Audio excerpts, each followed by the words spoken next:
দর্শক, এমন একটা সমাজ আমরা গড়ে ফেললাম যে সমাজে একজন কিশোর সে যদি হাফ প্যান্ট পরে তাহলে তাকে জবাবদিহি করতে হবে, তাকে মারধর করতে হবে এবং তাকে জবাবদিহি করতে হবে এভাবে যে তুই হাফ প্যান্ট পরছস কেন, তোর কি পায়জামা নাই।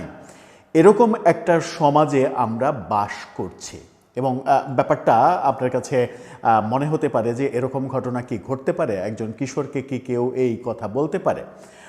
তাহলে কি আমরা ক্রমেই জঙ্গি রাষ্ট্রের দিকে চলে যাচ্ছি? উত্তর কি হবে সেটা আমার ব্যক্তিগতভাবে জানা নেই, উত্তরটা নিশ্চয়ই আপনাদের কাছে রয়েছে। এই ঘটনাটা এমনি এমনি বলছি না, এই ঘটনাটা ঘটেছে তাও আবার রাজধানী শহরে, তাও আবার রাজধানীর অভিজাত এলাকা ধানমন্ডি এলাকায়। এই ঘটনাটা দৈনিক প্রথম আলোতে খবর হিসেবে আসার পরে চাঞ্চল্যের সৃষ্টি করেছে। বেশ কয়েকদিন আগে ঘটা এই ঘটনা নতুন করে চাঞ্চল্যের সৃষ্টি করেছে এবং একটা অস্থির অস্বাভাবিক সমাজের ইঙ্গিত দিচ্ছে এই ঘটনা।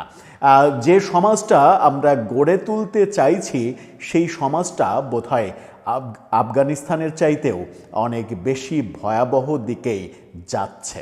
চলুন একটু জেনে দেখি হাফ প্যান্ট পরা কিশোরকে কিভাবে লাঞ্ছিত করা হলো, কিভাবে জবাবদিহি করা হলো, কিভাবে তাকে থ্রেট দেওয়া হলো, মারধর করা হলো এবং তাকে বলা হলো তোর কি পায়জামা নাই, হাফ প্যান্ট পরিস।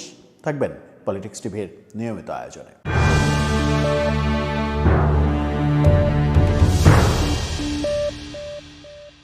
দর্শক, বলছিলাম হাফ প্যান্ট কাহিনীর কথা। একজন কিশোর যার বয়স এই 14-15 বছর, সেই কিশোর যদি হাফ প্যান্ট পরে রাস্তায় হাঁটে তাহলে রাস্তায় ধরে অপরিচিত একাধিক যুবক তাকে জেরা করবে, তাকে জবাবদিহি করবে, তাকে লাঞ্ছিত করবে, তাকে একটা ট্রমার মধ্যে ফেলে দেবে। এটাও এই বাংলাদেশে ঘটতে শুরু করেছে।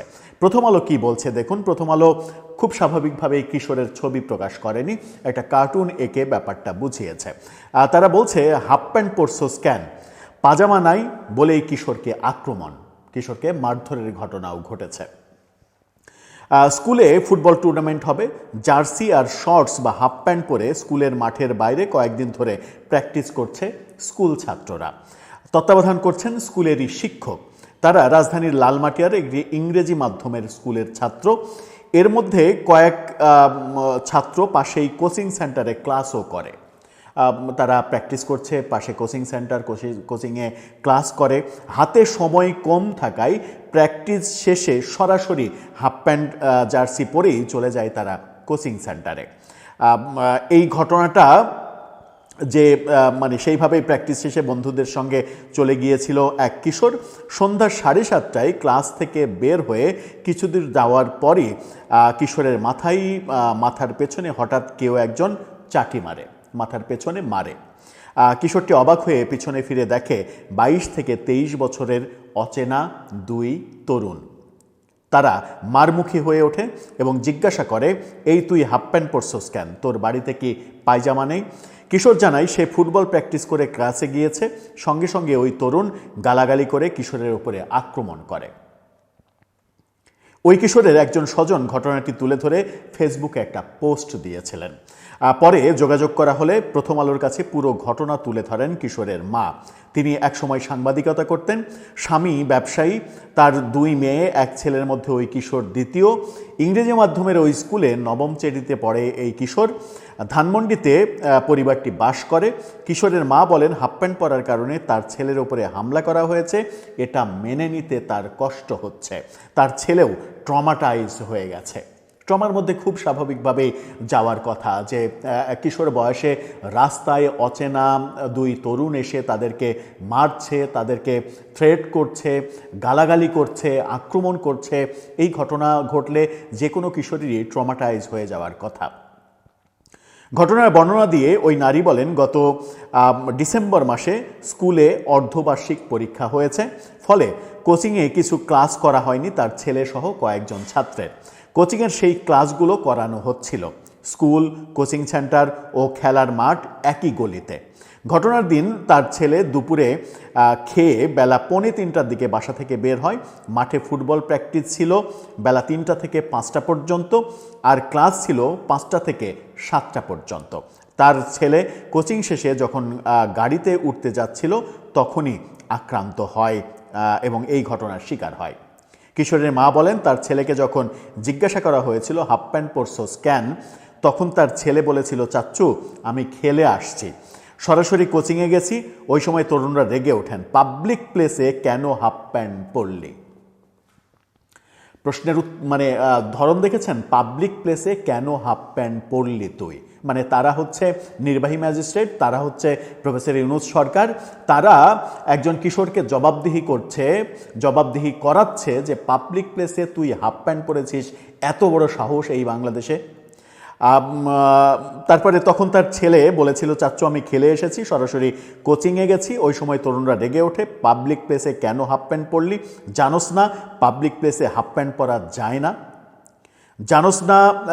এই বলে তরুণের একজন তার ছেলের জার্সি ঘাড় বরাবর একটা জোরে ধরে টান মারে, গলায় দাগ পড়ে গেছে, অর্থাৎ গলায় আঙুলের নখের আঁচড়ের দাগও পড়ে গেছে, জার্সির সামনে ঝুলে গেছে। এ সময় ছেলেকে আরেক তরুণ মারতে উদ্যত হলে তার ছেলে ঘুষি মেরে প্রতিরোধ এবং দৌড় দেয়। অর্থাৎ সেও তো কিশোর বয়স 15-16 বছর বয়স হয়ে গেছে, সেও তো একেবারে ছেড়ে দেবে না। সে তখন ধস্তাধস্তি করে তাদেরকে ছাড়িয়ে দৌড় দেয়। ওই তরুণও তাকে ধাওয়া করতে গিয়েছিলেন, কিন্তু ওই সময় কোচিং থেকে আরও কয়েকটি ছেলে বেরিয়ে এলে হামলাকারী তরুণরা উল্টো দিকে চলে যায়। কিশোরের মা বলেন, ছেলে তার বাবাকে কল দেয় সঙ্গে সঙ্গে।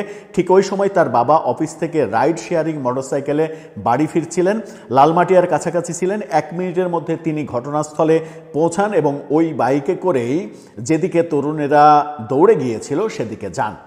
কিন্তু ততক্ষণে তরুণেরা পালিয়ে যায়। ছেলেটির বাবা ক্ষোভ প্রকাশ করে বলেছেন, ধানমন্ডির আদি বাসিন্দা তারা, এখানেই তার জন্ম এবং বেড়ে ওঠা, কিন্তু এত বছরে এই এলাকায় হাফ প্যান্ট পরার জন্য হামলা করার ঘটনা তিনি জীবনে কখনো চোখে দেখেননি।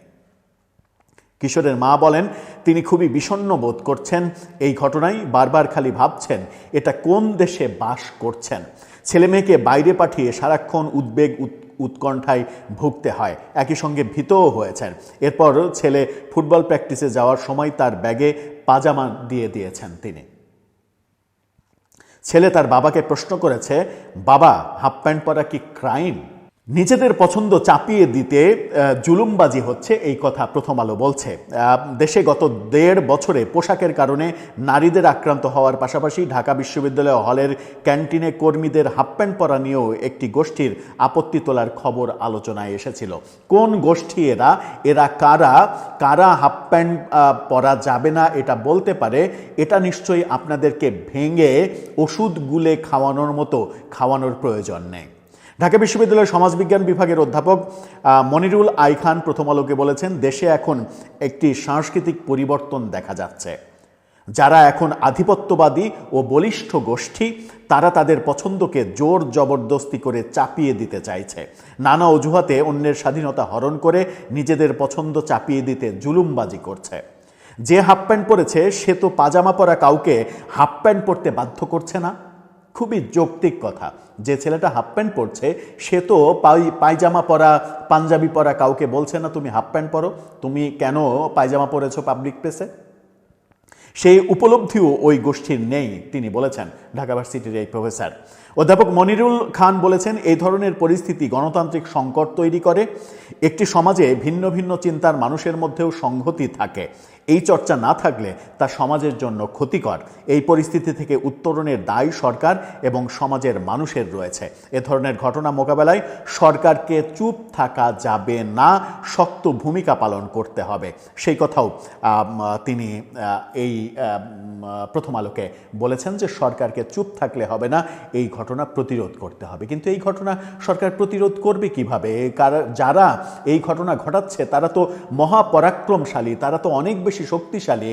তারা এই রাস্তাতে কিশোরকে যে এমনি ছেড়ে ছেড়ে দিয়েছে, যদিও কিশোর ধস্তাধস্তি করে পালিয়েছে, কিন্তু তাকে যে আরও বেশি কিছু করেনি, তাকে যে হাফ প্যান্ট পরার জন্য গণধোলাই দেয়নি, তাকে মব করে তাকে যে হাসপাতালে পাঠিয়ে দেয়নি, শুধুমাত্র ট্রমাটাইজ করেছে, এটুকুই তো আমার মনে হয় যে ওই কিশোরের মানে 14 পুরুষের সৌভাগ্য যে সে জানে বেঁচে আছে।